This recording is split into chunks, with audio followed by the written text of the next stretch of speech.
Intégral Placement, idée de fonds. Avec Mathieu Caquino qu'on retrouve chez Morningstar. Bonjour Mathieu. Bonjour. Pourquoi vouliez-vous parler de patience ce matin? Pourquoi est-il si important de se montrer patient quand on décide d'investir dans de la gestion collective, dans des fonds? Oui, la patience est important parce qu'en fait, bien les investisseurs ont malheureusement trop souvent tendance à vendre les fonds avec une mauvaise performance à court terme pour en racheter ceux qui s'en sortent mieux à un moment donné. Et cette stratégie peut être très coûteuse sur le long terme puisqu'en effet, les meilleurs fonds connaissent inévitablement des périodes difficiles que les investisseurs doivent finalement être prêts à supporter pour ressortir gagnants sur le long terme. Alors on s'est intéressé à la question en regardant les fonds avec une note des analystes Morningstar positive, donc les fonds notés bronze, silver ou gold. Et puis on a regardé aussi qu'il y avait la même équipe aux commandes depuis 10 ans, un classement dans le premier quart de la catégorie sur 10 ans. Puis on a regardé leur performance année après année et pour les 56 fonds qui répondaient à nos critères qui sont vendus en Europe, les résultats sont assez frappants. Alors allons-y, détaillez-les-nous. Qu'est-ce que ça donne?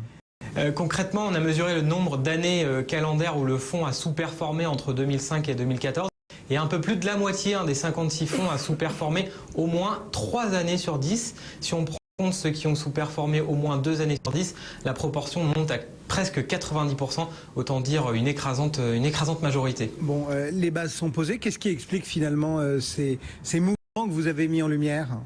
Alors en fait certains meilleurs fonds ont un positionnement très différent de la concurrence ou de l'indice qui provient souvent des fortes convictions du gérant, soit dans le choix des titres, dans l'allocation pays ou dans l'allocation des secteurs. Et ces biais peuvent naturellement coûter dans certaines conditions de marché, mais c'est bien souvent finalement en se distinguant du reste du marché que ces fonds ont réussi à bâtir leur succès sur le long terme. Est-ce que vous avez des exemples à nous proposer pour illustrer le propos?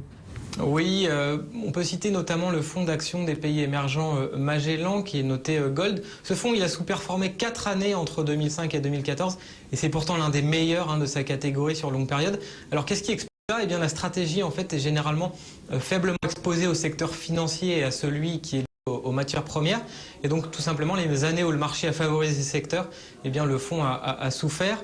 On peut aussi citer le fonds d'action européenne Métropole Sélection qui est lui noté Silver et qui a aussi mis à l'épreuve, si on peut dire, la patience des investisseurs puisque l'équipe est restée à l'écart des valeurs très cycliques en 2006 et 2007 alors que c'était ces valeurs qui tiraient la hausse des marchés, mais l'équipe considérait qu'elles étaient trop chères et donc le fonds a manqué une partie de la hausse ces années-là, mais sur 10 ans, eh bien, il affiche l'une des meilleures performances de la catégorie. Alors en résumé, qu'est-ce qu'on peut dire? Eh bien, finalement, on peut qu'encourager les investisseurs à regarder les mérites d'un fonds sur un cycle de marché complet, sur le long terme, sans trop se focaliser sur la performance année après année, une période de temps qui est finalement assez arbitraire. Et puis, tant que les éléments, je dirais, qui ont fait le succès d'un fonds sur le long terme, eh bien, restent en place, c'est-à-dire l'équipe de gestion, la stratégie, les frais aussi compétitifs, et puis la culture de la société de gestion, eh bien l'histoire montre qu'il faut privilégier la patience, l'affolement lors des périodes de sous-performance.